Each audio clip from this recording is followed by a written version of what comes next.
ഇത് എൻ്റെ കഥയാണ്, എൻ്റെ ഉയർത്തെഴുന്നേൽപ്പിൻ്റെ കഥ, ഇന്നത്തെ എൻ്റെ കഥ.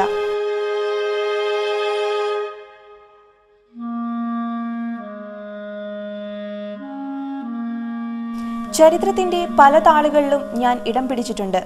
ഇന്നും മറക്കാൻ ആഗ്രഹിക്കുന്ന ഒരു ഭൂതകാലമാണ് എനിക്കുള്ളത്, ദുഃഖത്തിൻ്റെ, ദുരിതത്തിൻ്റെ.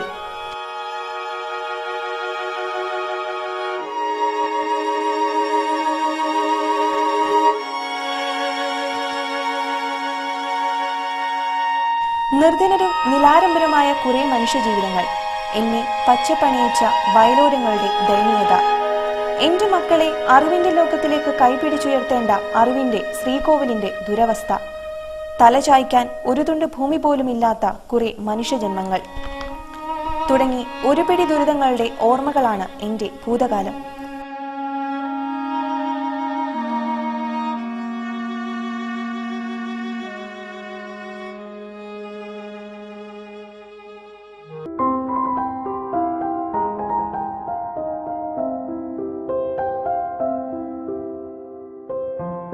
എന്നാൽ അതിജീവനത്തിന്റെ പാതയിലെത്തിയിരിക്കുന്ന ഞാൻ ഇന്ന് സന്തോഷവതിയാണ്.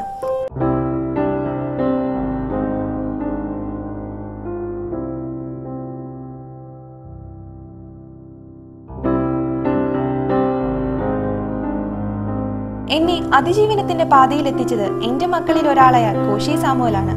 എനിക്ക് നഷ്ടപ്പെട്ട പച്ചപ്പിനെ വയലോരങ്ങളിലൂടെ തിരികെ തന്നു. ദുരിതം അനുഭവിക്കുന്ന എന്റെ മക്കൾക്ക് കൈത്താങ്ങായി എന്നും ഒപ്പം നിന്നു.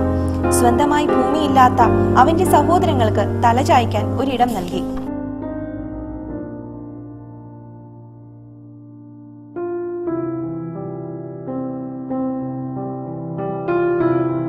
മറ്റെന്തിനേക്കാളും ഏറെ സ്നേഹിക്കുന്ന ബാബുജി എന്നെ കൂടുതൽ സൗന്ദര്യവതിയാക്കാനും മറന്നില്ല.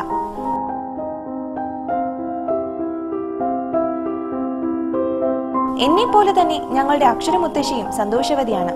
അവന് അറിവിന്റെ ആദ്യാക്ഷരങ്ങൾ പകർന്നു നൽകി ഇടയ്ക്കെപ്പോഴും വാർദ്ധക്യത്തിലേക്ക് ആണ്ടുപോയി 140ന്റെ നിറവിലെത്തിയ അക്ഷരമുത്തശ്ശി കൂടുതൽ സുന്ദരിയായി. കുരുന്നുകൾക്ക് അറിവിന്റെ ആദ്യ പാഠങ്ങൾ പകർന്നു നൽകി തലയെടുപ്പോടെ നിൽക്കുന്നു.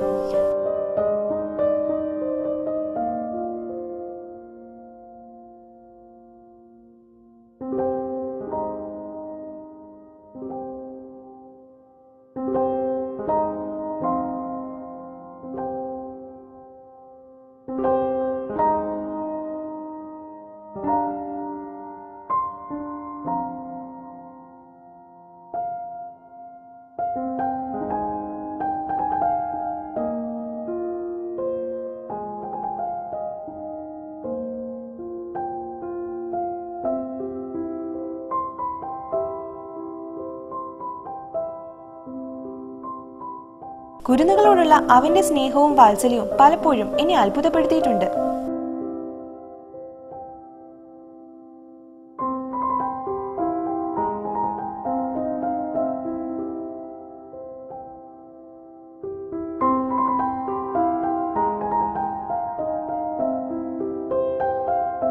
ഇവൻ മാതൃകയാണ്, അല്ല ഇവനെ മാതൃകയാക്കണം നിങ്ങൾ ഓരോരുത്തരും.